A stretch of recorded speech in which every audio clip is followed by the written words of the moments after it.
tentang struktur bumi. Baik. Kalau kita lihat di sini, okey, dimaklumkan bahawa bumi sebenarnya ada. Okey, kalau kita semua dah sedia, semua dah ada buku teks ya, untuk kita mulakan pembelajaran hari ini. Okey, kita nak lihat di sini iaitu berkaitan dengan okey, kita dah lihat di sini iaitu bumi, sebenarnya bumi ada 3 lapisan, iaitu ada kerak bumi, ada mantel dan juga ada teras bumi. So kalau kita lihat di sini, okey, di luar ini kalau kita lihat, di luar inilah yang dikatakan kerak bumi. Okey, kerak bumi. Kemudian yang di tengah ini adalah mantel, okey, mantel ini, lapisan mantel, dan juga di bahagian dalam ni adalah teras bumi. So teras bumi ada 2, iaitu teras luar dan juga teras dalam. So ada 2 kat sini ya. Jadi kalau kita lihat di sini ada 3 lapisan. 3 lapisan sebenarnya ya.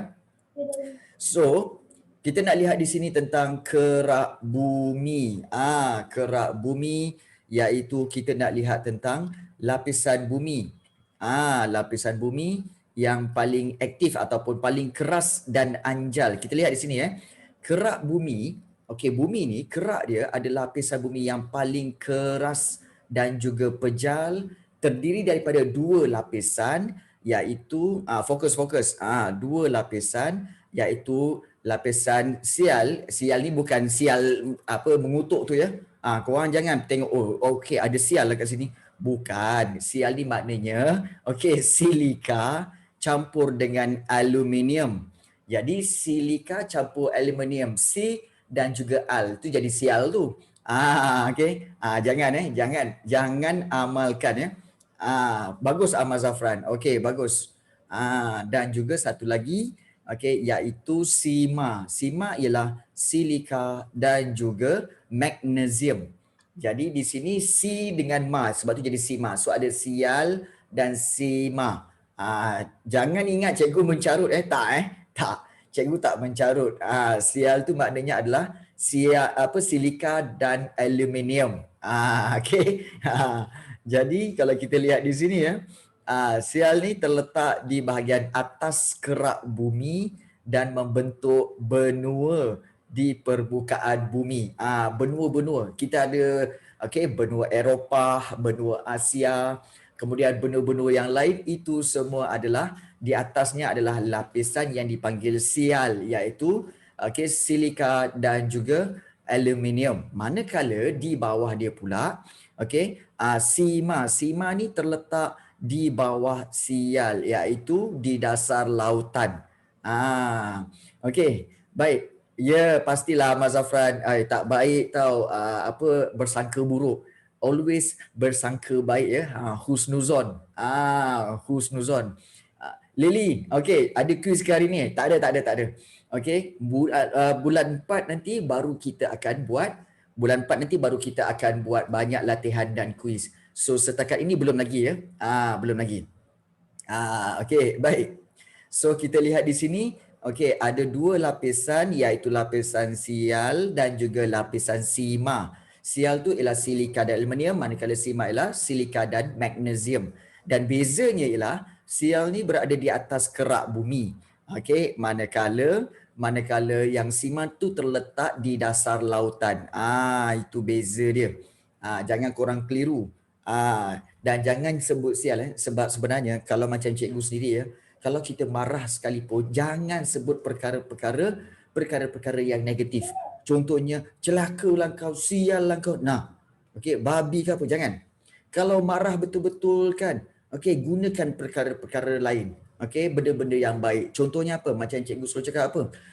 Kau ni, dia ni betul-betul botol kicap botol kicap ke. Sos tomato betul lah. Sos tomato ke. Kan? Ataupun, belacan betul. Belacan ke. Benda-benda yang baik. Jadi, kenapa mesti sos? Dah itu je yang kita nak sebut. Okey. Mangkuk, tak baiklah macam tu kan. Mangkuk tu nampak sangatlah macam hina kan. Janganlah mangkuk kan. Pinggan ke kan. Pinggan ke kuali betul dia ni. Kuali ke, macam itulah. Mangkuk ayun. Okey, periuk. Boleh. Cawan. Jangan guna perkataan-perkataan ni. Ini selalu sangat. Kalau pelajar-pelajar marah ni kan, mesti ada guna apa? Guna binatang peliharaan yang bernama babi. Kan? Babi betul. Jangan guna. Sebab babi tu tak bersalah. Kalau babi dengar marah dia, apasal kau marah orang tu, aku yang disebut, dia kata macam tu. So jangan. Okey, jangan ya.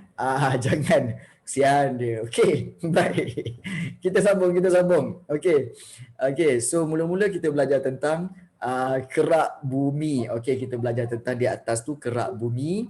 Kemudian yang kedua di bawah tu ialah mantle, dan mantle sebenarnya terletak di bawah lapisan kerak bumi. Okey. Kemudian kita lihat merangkumi 2/3 jisim bumi. Maksudnya apa? Maknanya dialah lapisan yang paling tebal. Ada yang paling tebal kat sini ya. Jarak dia kat sini. Ni dia. Mantel kat situ. Dan juga dia bersifat pepejal, tetapi lapisan luarnya bersifat separa cair. Maknanya separa cair maknanya separuh cair. Sebab dalam tu semakin lama semakin dalam bumi ni ya, maknanya dia semakin panas. Bila semakin panas, maknanya dia punya lapisan tu akan mencair. Macam tu. Okey. Okey.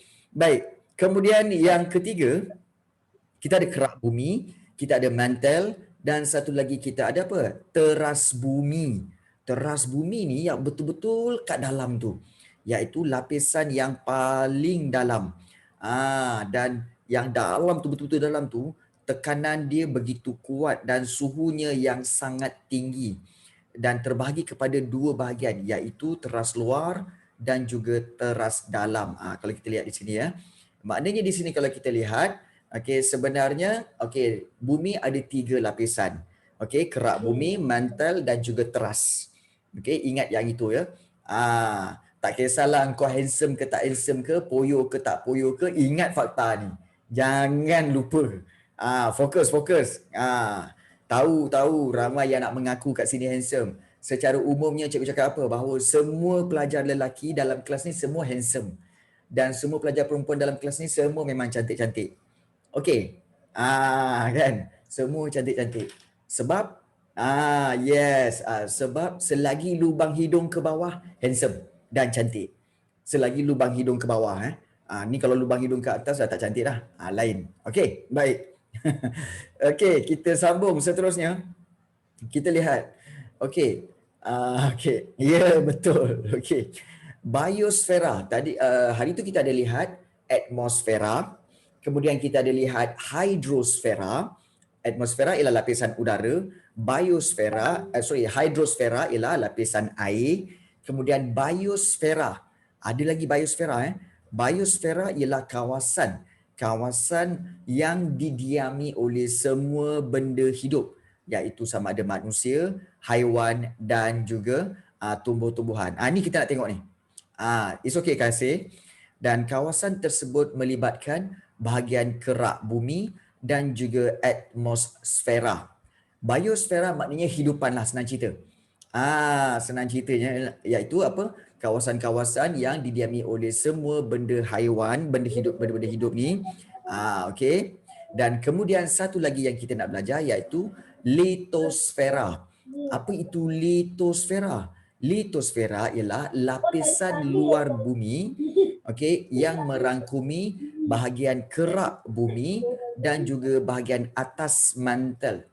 Dan bahagian ini mengandungi pelbagai jenis batuan dan juga mineral. Itu litosfera. Okey. Sebenarnya kalau kita lihat, biosfera ini ialah hidupan. Ingat ni biosfera ialah hidupan. Manusia, haiwan, tumbuh-tumbuhan, dan mereka tinggal di kawasan bahagian atas tu. Itu adalah biosfera. Benda hidup.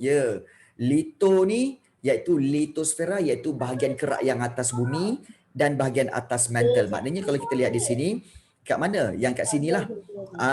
Kalau kita lihat kat sini, di antara kerak bumi dan juga bahagian atas mantle ni, Okey, di sini, so inilah yang dikatakan sebagai litosfera. Ya, iaitu litosfera di kawasan yang kecil ni.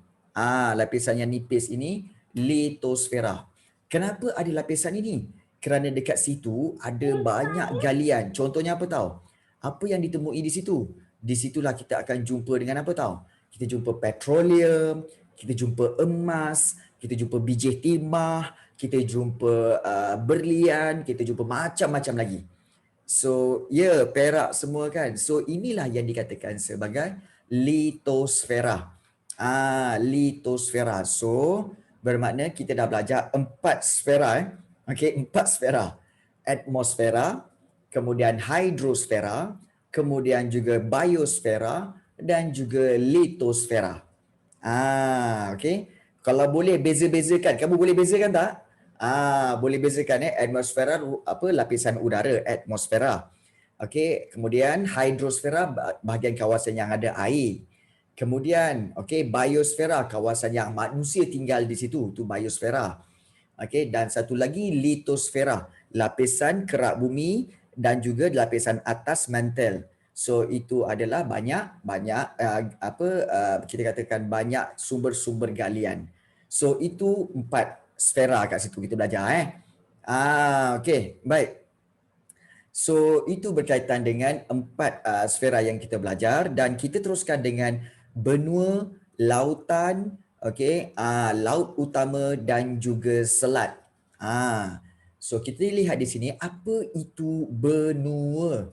Benua sebenarnya adalah daratan yang sangat luas pada permukaan bumi dan terdapat 7 benua yang dikelilingi oleh 5 lautan yang luas. Selain lautan, terdapat juga laut utama dan juga selat-selat yang penting. Jadi kita lihat kat sini. Okey, inilah dia antara lokasi benua-benua. Okey, kalau kita lihat di sini, okey, ini benua Amerika Utara. Okey, ini benua Amerika Utara. Kemudian yang ini benua Amerika Selatan. Kemudian di sini adalah kawasan Eropah. Kemudian di bawah tu Afrika. Kemudian ini Asia. Okey, dan juga di sini Australia.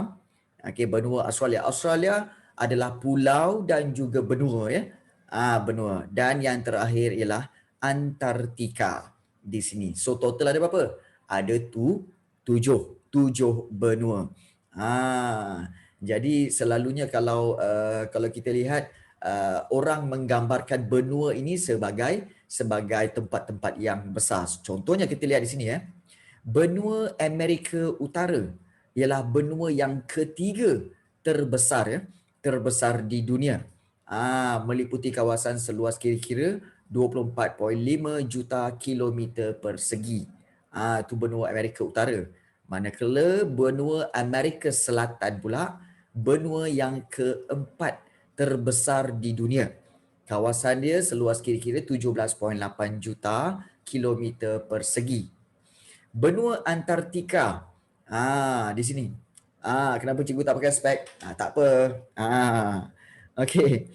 Baik, benua Antartika iaitu benua yang terletak paling selatan.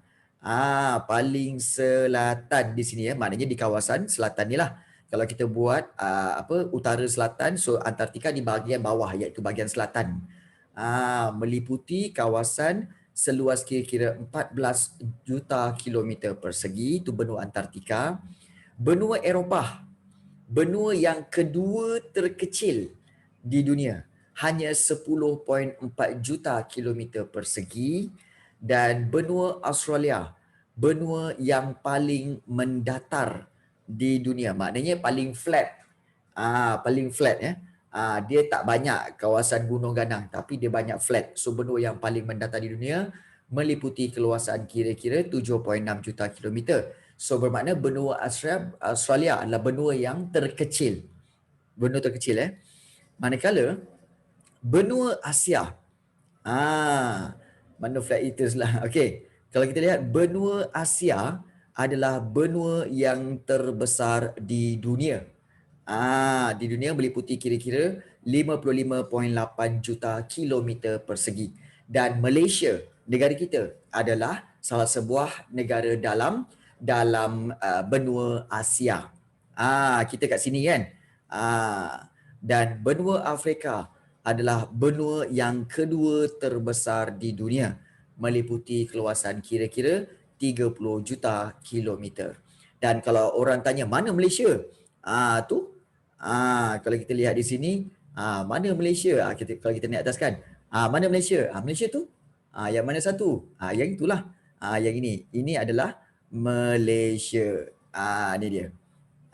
Kawasan Malaysia. So kalau orang kata, ish, cikgu, kecilnya negara kita. Memanglah kecil. Nak buat apa besar-besar? Kan? Kalau dia kata, oh patutlah tak hebat Malaysia kecil. Itu kalau katakan kecil menjadi punca kepada kita tidak hebat, kenapa orang kenal Singapura? Kenapa satu dunia kenal Singapura padahal dalam peta mana? Kan? Titik je kot pun tak nampak daripada peta ni. Okey. Nampak tak? Singapura. Cuba bagi tahu cikgu Singapura mana Singapura? Mana Singapura? Kan? Terlalu kecil lagi tak nampak satu titik je agaknya. Kan? Tapi terkenal satu dunia. Dan ada satu yang membanggakan kita ya. Membanggakan kita semalam iaitu Malaysia. Okey, telah menjuarai kejohanan All England Badminton kejohanan badminton All England oleh Lee Weizia kalau tak salah cikgu. Dia mengalahkan pemain daripada Denmark itu dan juga dia telah menang All England pertandingan badminton Liga All cikgu, England. bukan Lee apa? Lee apa? Lee Zhejiang. Lee Zijia, terima kasih. Cikgu pun tersyasyul. Lee Zijia, okey, bagus. Ya, dan dia menjuarai All England. Dia adalah orang yang kedua selepas Lee Chong Wei menjuarai All England dulu. Yes, dia bukan juara dunia tapi dia berjaya mengalahkan juara dunia tu. Jadi Malaysia telah terkenal di mata dunia walaupun kecil tetapi negara kita hebat. So itu yang kita nak. Biarpun kecil tak apa, yang penting kita hebat. Nampak tak? Ya. Sebab All England terbuka kepada seluruh All England sebenarnya terbuka kepada seluruh negara di dunia yang menyertai permainan badminton. Apa Milky Way pula? Ingat All England lah. Apalah kau ni. Okey. Baik, so itu berkaitan dengan benua-benua. Okey. So itu yang dikatakan tentang benua. Okey. So kemudian kita lihat lautan pula. Okey, lautan kita lihat di sini.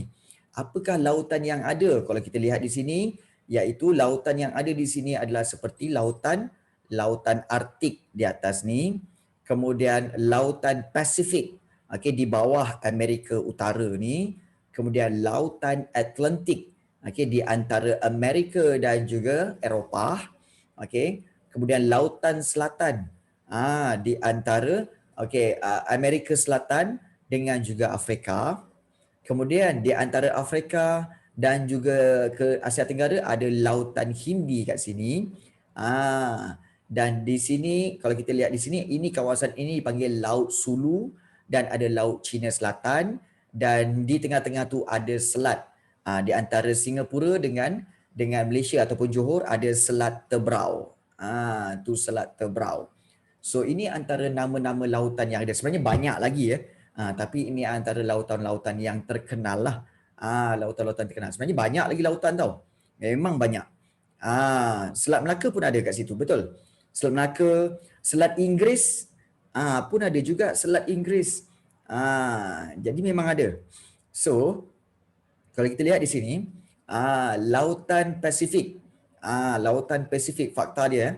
Lautan Pasifik adalah lautan terbesar di dunia.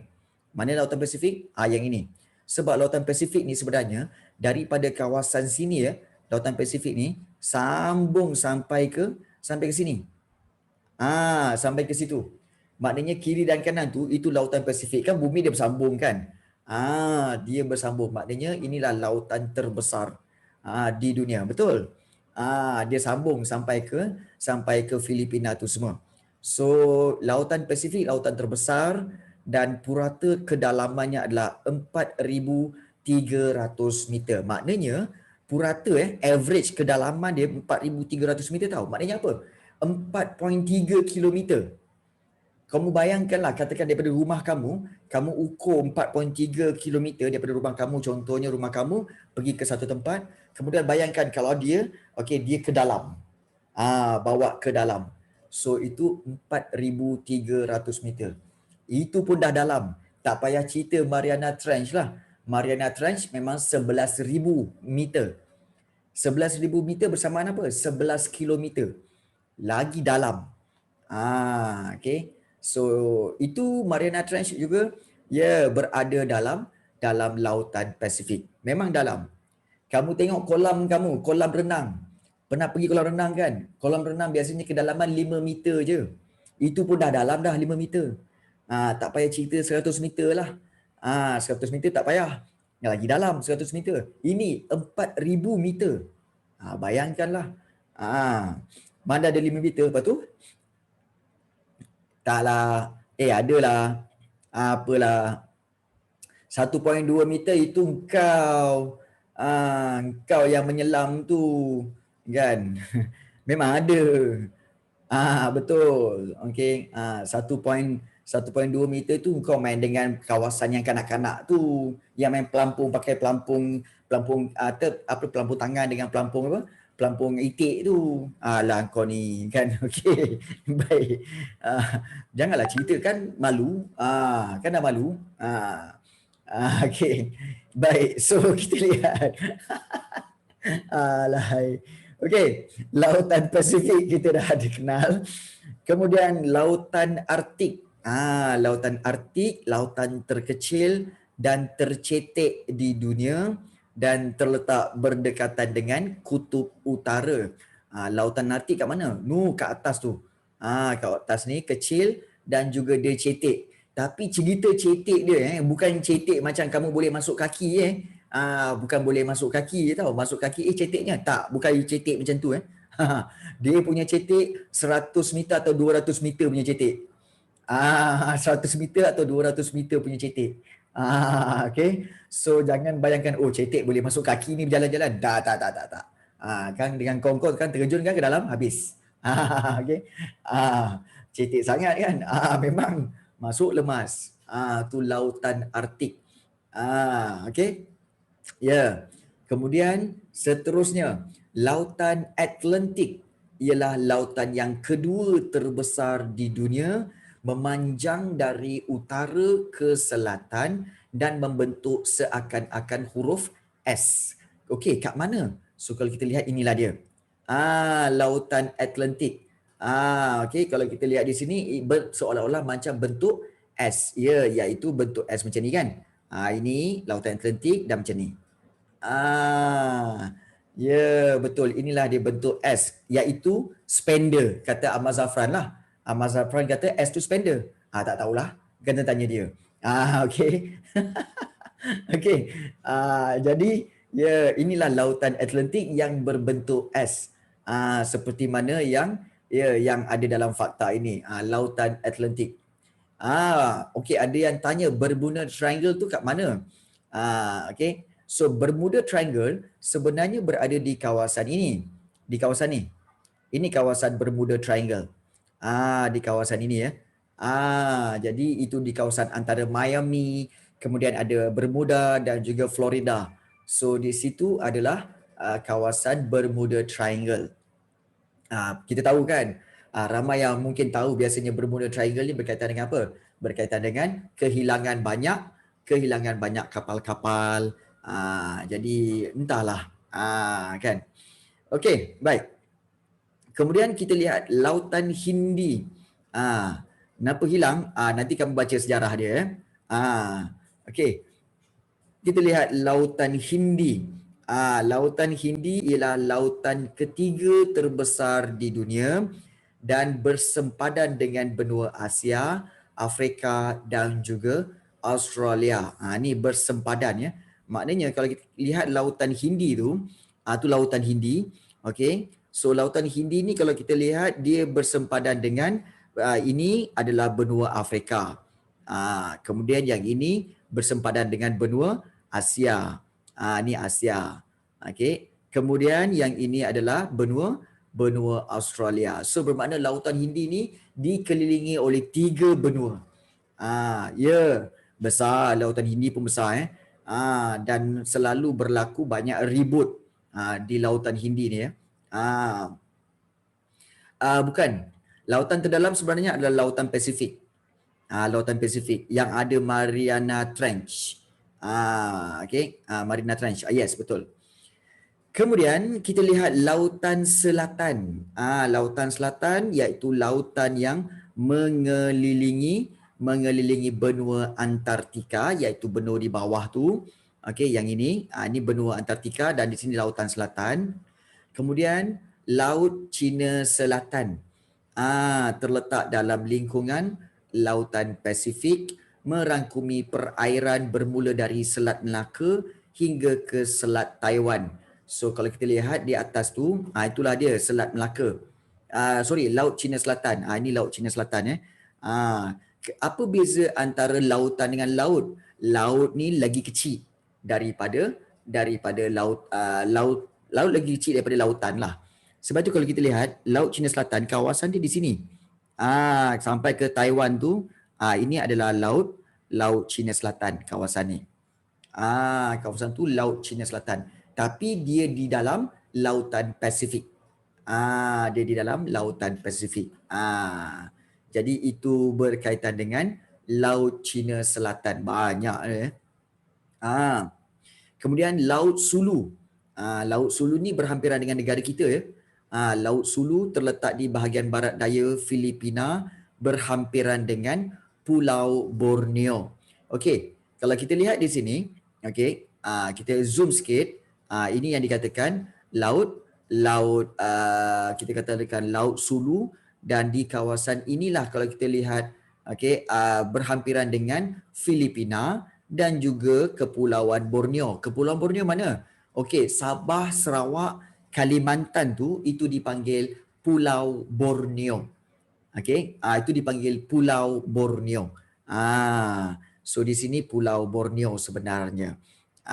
Okey, itu Laut Sulu. Okey. Dan juga kita lihat Selat Melaka. Yes, ada Selat Melaka di sini, iaitu Selat Melaka terletak di perairan antara Semenanjung Malaysia dengan Pulau Sumatera iaitu Indonesia, dan ianya adalah selat terpanjang di dunia. Itu selat terpanjang di dunia. Kalau orang tanya selat ni apa? Selat ni sebenarnya adalah perairan yang sempit, perairan yang sempit yang memisahkan dua tempat yang berbeza dia melalui air. So itu adalah selat. Seperti mana kalau kita lihat Selat Tebrau. Selat Tebrau pun adalah kawasan perairan sempit yang memisahkan antara Semenanjung Malaysia dengan Singapura. Yes. So itulah lautan-lautan, laut dan juga selat yang kita pelajari pada hari ini. Ada soalan nak tanya? Ada soalan nak tanya tak? Tak ada semua boleh faham okey. Sebenarnya yang ini yang ini sebenarnya kita kena ingat gambar je.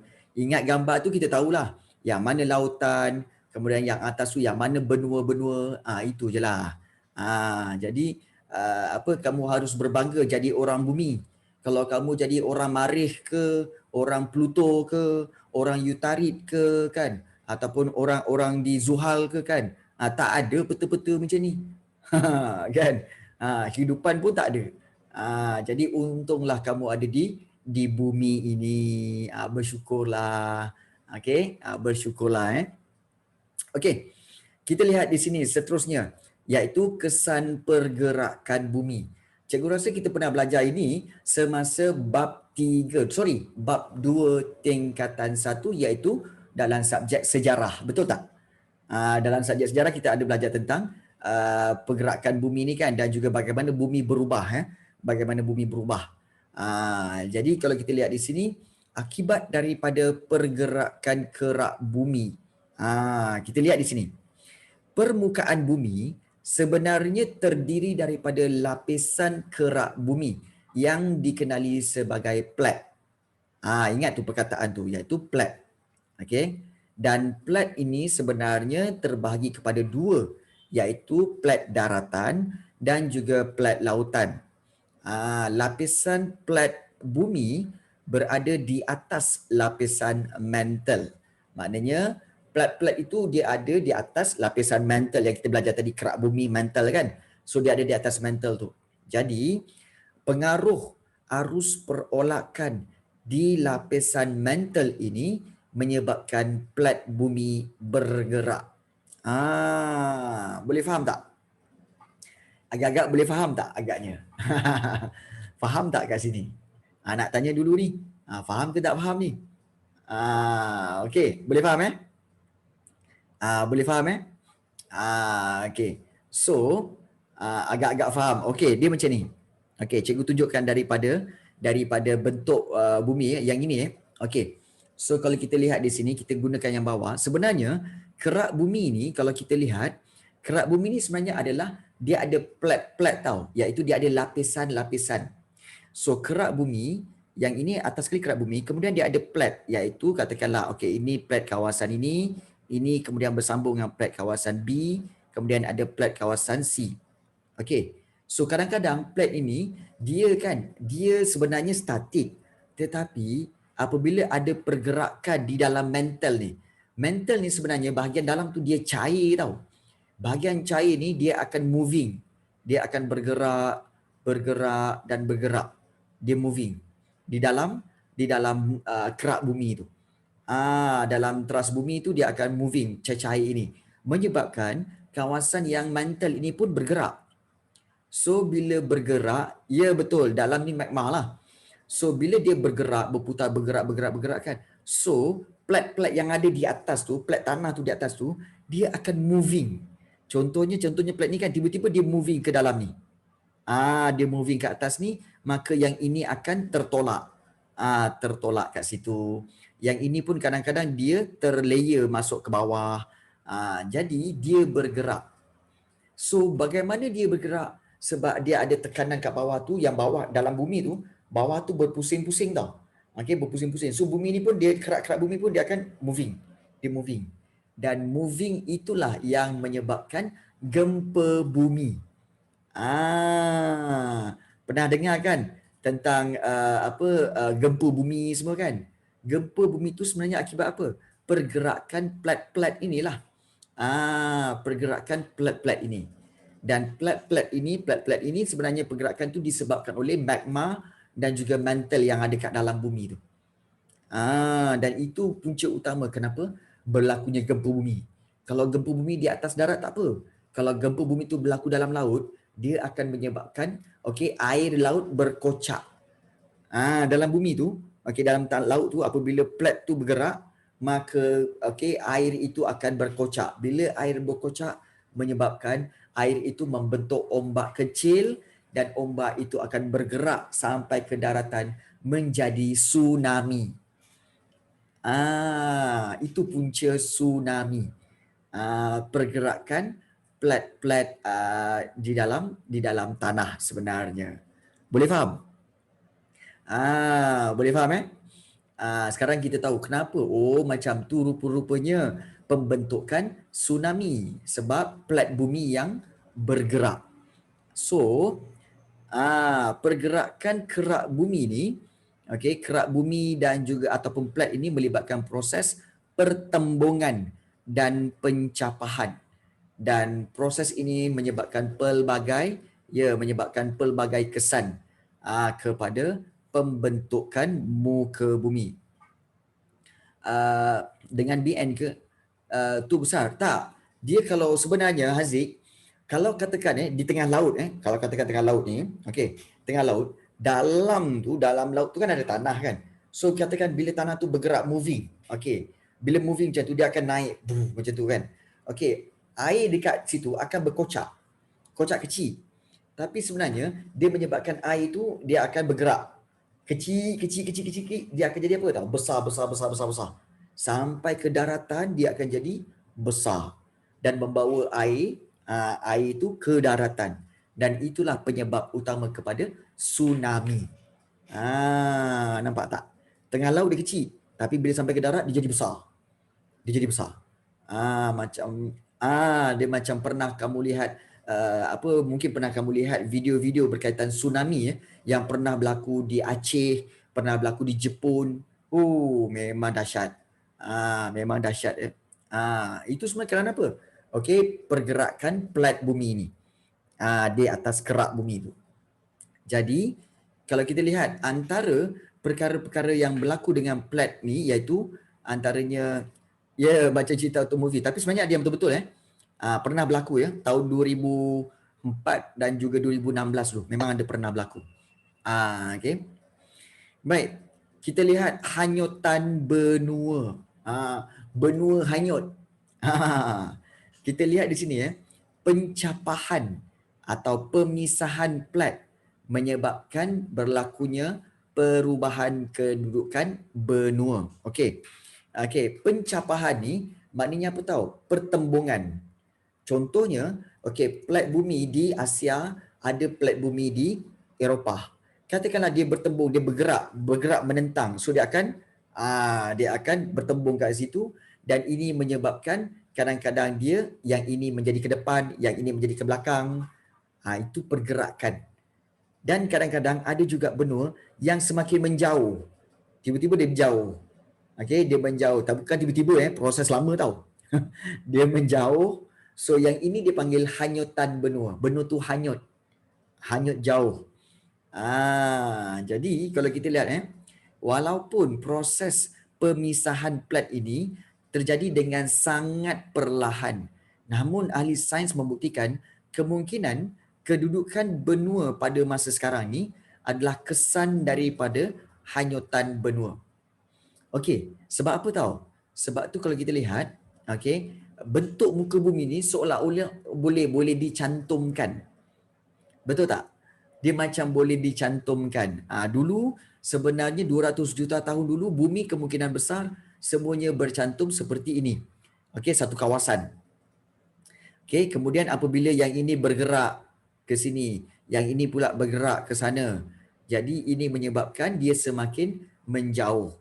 Yes. Betul, macam jigsaw puzzle. So dia semakin lama semakin jauh, jadilah macam sekarang. Kalau kamu tengok bumi nampak tak peta ni Kita ambil peta yang cantik sikit. Peta ni lah. Nampak tak? Seolah-olah bentuk yang ini, sebenarnya boleh cantum dengan bentuk yang ini. Betul tak? Macam yang ini boleh fit masuk ke dalam ni. Boleh masuk ke sini. Itu satu. Kemudian betul. Dia boleh macam fit ke sini. Yang ini pun sama. Sebenarnya yang ini macam boleh fit ke sini. Kemudian yang ini pun macam boleh, yang ini boleh fit ke sini. Macam boleh, kalau rapatkan boleh masuk lah. Boleh masuk. Jadi sebenarnya banyak ahli saintis kata apa? Ini kerana apa? Berlaku pemisahan itu kerana pergerakan ataupun hanyutan benua. Nampak tak? Jadi itulah yang berlaku, hanyutan benua. Maknanya benua tu hanyut. Hanyut. Jadi kita lihat amazing bumi kita ni amazing, serious amazing. Jadi inilah dia proses hanyutan benua. Ini dikatakan proses hanyutan benua. Jadi pertembungan. Ini ada glossary. Pertembungan ialah perlanggaran antara plat-plat di kerak bumi secara serentak.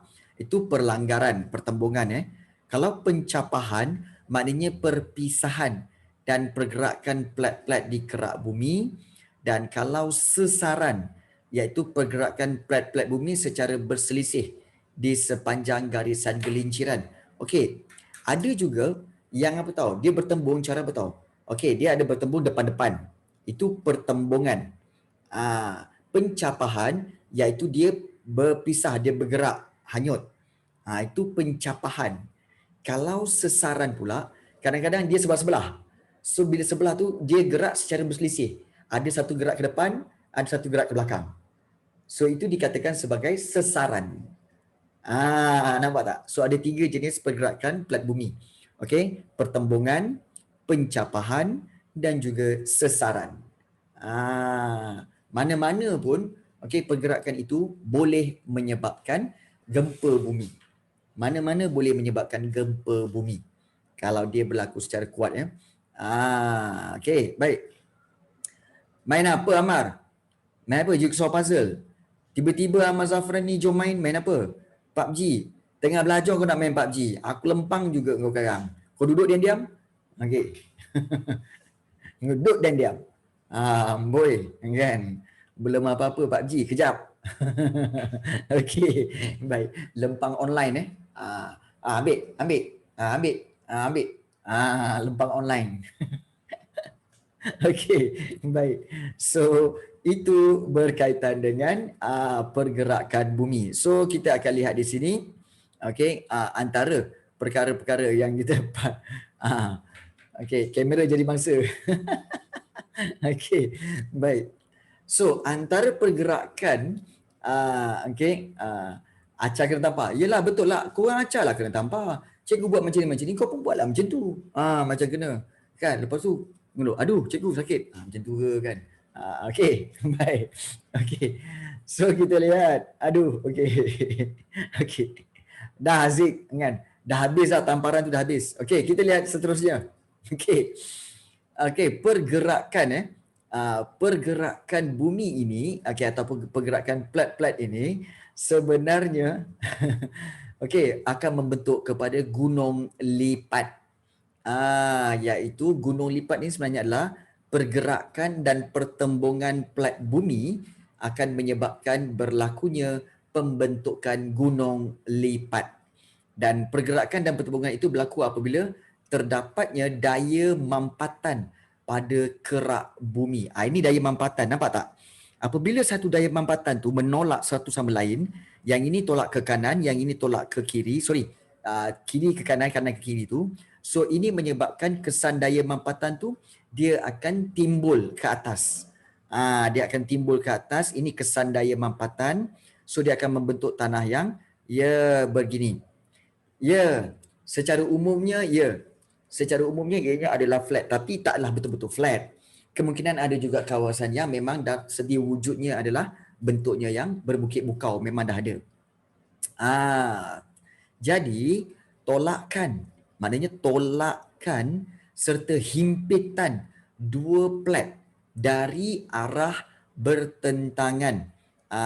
Dari arah bertentangan akan menyebabkan kerak bumi ini termampat, seterusnya membentuk banjaran gunung lipat. Inilah dia.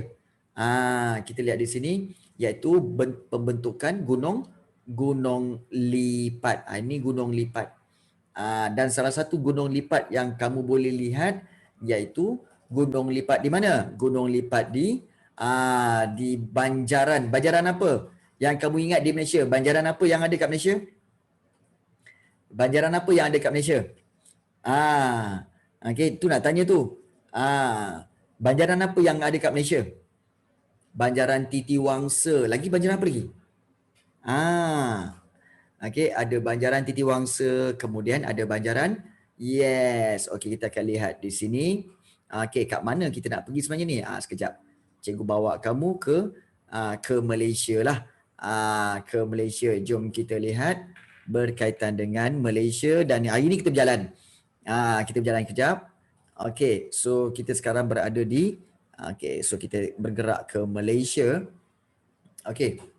So kita lihat di sini, baru tanya nak gimana. Okey. Kita lihat ini Malaysia, dan kalau kita lihat kita ambil Titiwangsa. Okey.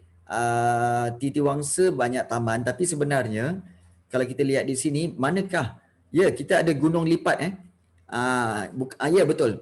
Iaitu kita ada Banjaran Titiwangsa, Banjaran Bintang, dan kalau kamu perhatikan, yang ini kamu nampak tak kawasan-kawasan yang gelap ni? Okey, gelap yang ada di atas garisan line-line putih tu kan? Nampak garisan line-line putih tu? Inilah dia sebenarnya banjaran Titiwangsa. Banjaran Titiwangsa, dan banjaran Titiwangsa ini sebenarnya naik ke atas.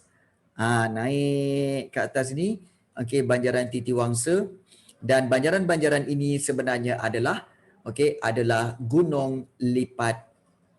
Ini terdiri daripada Gunung Lipat. Terdiri daripada Gunung Lipat sebenarnya. Kita ada Gunung Stong kat sini ya. Gunung Stong. So kalau kita lihat tak ada tempat. So ini adalah banjaran-banjaran, banjaran-banjaran Titiwangsa. Yes, banjaran Titiwangsa adalah banjaran kalau kita lihat memanjang masuk daripada Kelantan, kemudian Perak, kemudian pergi ke Pahang, yang kawasan gelap ni atas line ni. Nampak atas line tu kan? Itu banjaran Titiwangsa, turun sampailah ke Fraser Hill, dan kemudian sampai ke Kuala Kubu Baru, kemudian terus sampai ke Genting Highland, dan Janda Baik semua. So inilah dia banjaran Titiwangsa. Dan banjaran Titiwangsa ni adalah gunung lipat. Maknanya terjadi akibat daripada tekanan tu menyebabkan dia naik. Dia naik. Itulah dia gunung lipat. Dan kalau kita lihat, mungkin kalau kita boleh lihat di kawasan yang berhampiran, iaitu berhampiran dengan kawasan-kawasan yang ada, kita boleh lihat di sini, iaitu berkaitan dengan kawasan yang ada di sini. Inilah dia. Kalau kita lihat kawasan yang selalu rakyat Malaysia pergi. Kawasan apa ni? Iaitu kawasan Genting Highland. Genting Highland terletak di kawasan banjaran Titiwangsa. Kena ingat tu. Di banjaran Titiwangsa. Biasa pergi kan Genting Highland? Pernah pergi? Genting Highland kat situ. Ni Genting Highland. So itu kita kenali berkaitan dengan Gunung Lipat. Gunung Lipat. Ada soalan nak tanya? Kita sekarang berada di atas negeri Perak. Baru pergi berapa bulan lepas. Wow. Hebatnya. Macam mana? Okey. Ini sepadan antara Perak dengan Pahang ya. Kenapa tak pula? Kenapa Fadin? Yes, kenapa?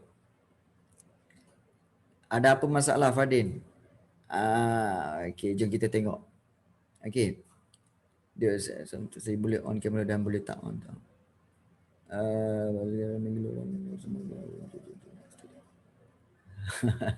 Ya. Sakit perut. Ya ke? Okey, baik. So kita lihat balik berkaitan dengan tempat yang kita nak mendarat ni. Ada satu tempat yang kita nak mendarat kat sini. Dan apakah tempat ini? So kita berada sekarang di mana ni? Agak-agak kat mana? Agak-agak kat mana? Malaysia. Memanglah Malaysia pandai. Cuba tengok betul-betul. Cikgu buat lagi sekali. Kejap. So kita buat lagi sekali dan kita tengok. Nampak tak?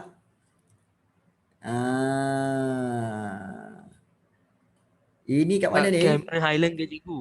Ya, betul, Cameron Highland. Nampak tak? Itu semuanya adalah ladang-ladang teh.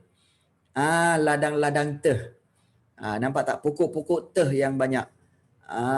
Banyak pokok teh kat situ ya. Jadi banyak cantik. Pemandangannya begitu cantik sekali. Pokok teh. TEH lah teh. Teh. Pokok teh lah tu. Apa tu? Pokok teh yang orang selalu buat air tu. Alah kau ni Daniel. Kan? Kan? Yalah, habis TEH teh lah. Habis? Apa cikgu? Teh. Oh, teh Bukan teh. Itulah teh. Ya, habis Tak yang tahu. teh orang sebut teh tarik, teh ais tu bukan Kan, Oh. salah. Orang cakap teh Oh. ais dan Oh. teh tarik. Oh, sebut dia teh, bukan teh. Lah. Ah. Awak macam tak okey. Kan? Tapi sebenarnya suka hati cikgu lah nak cakap apa. Cikgu sebut teh, teh lah juga kan. Alah, kan? Okey. Teh. Dekat mamak tu kan ada teh ais, teh ais teh tarik. Macam teh tarik macam tertarik je. Oh bukan. Cikgu. Teh tarik. Baik. Teh Tarik. teh tarik. Okey bukan teh okey. Baik. Teh okey. Baik. Aduh yai. Okey. Kalau kita lihat, wah cantik kawasan dia. Itu tih, pandai tih.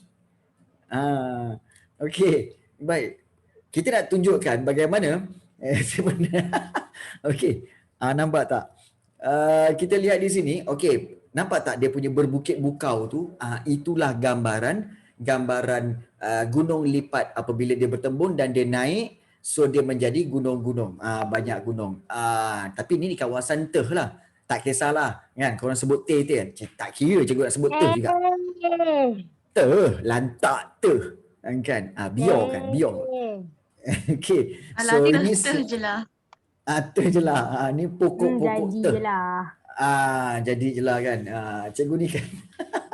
Okey. Pokok teh. Pokok teh tak apa, jangan pokok tui. Pokok tui lain. Kan? Jangan buat pokok tui. Tu lain pokok teh lagi teruk.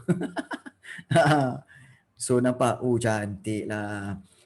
Betul kata Daniel. Selamat dating ke mamak. Di mana kita serve dia tarik ke. Okey. Okey. Terus typo. Typo mantul pula tu. Aduh yai. Okey. So inilah dia kawasan di Cameron Highland dan cantik kawasan dia. Dan cikgu tahu ramai yang pernah datang ke Cameron Highland ini. So maknanya hari ini kita telah mempelajari tentang pergerakan bumi dan juga benua-benua serta laut. Dan juga gunung lipat. Kita dah belajar tentang pergerakan tu. So itu sahaja pada hari ini. Kita akan sambung lagi pada kelas yang seterusnya. So take care guys, dan kepada siapa yang akan balik ke asrama, bye. Tapi jangan lupa time cuti sekolah nanti, masuk kelas cikgu balik. Nanti masuk kelas cikgu balik bila cuti sekolah. Cikgu, saya dia tak masuk asrama cikgu. Saya tak apa. Saya tak balik, saya masuk. Macam mana? Saya tak pergi balik asrama, saya masuk asrama. Oh, masuk asrama. Masuk asrama tak apa. Masuk asrama tak apa. Jangan masuk asmara. Bahaya. So masuk asrama. Tu bahaya. Baik. Jadi kita akan jumpa lagi time cuti sekolah nanti. Kamu masuk kelas cikgu balik Alright. Kita jumpa lagi. Take care guys. Assalamualaikum dan bye-bye. Bye cikgu. Terima kasih. Bye. Sama-sama. Waalaikumsalam. I love you. Sama-sama. I love you. Bye. Bye. Bye. Bye, terima kasih cikgu. Bye. Sama-sama dia.